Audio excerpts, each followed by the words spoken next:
How to temporarily deactivate Instagram account. In this video, I'm going to show you how to deactivate your Instagram account temporarily so that you can reactivate it anytime in the future. And if this video helps you, please consider giving it a like and also subscribe to my channel because that really helps me out.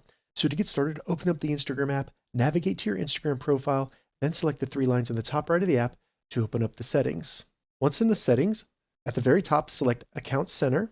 Once in Account Center, scroll down and select Manage Accounts. Then select Manage next to your Instagram account. From there, we just need to select deactivation or deletion and make sure that deactivate account is selected. Select Continue. And then this is just letting us know that any associated Threads accounts will also be deactivated. So select Continue. After that, go ahead and enter your Instagram account password. Then give them a reason why you want to deactivate your Instagram account. Select Continue. And then confirm one more time you do indeed want to deactivate your account. Once you do that, it's going to log you out of your Instagram account, and we can reactivate our Instagram account at any time by simply logging back into it. If this video helped you, give it a thumbs up, and please consider subscribing to my channel.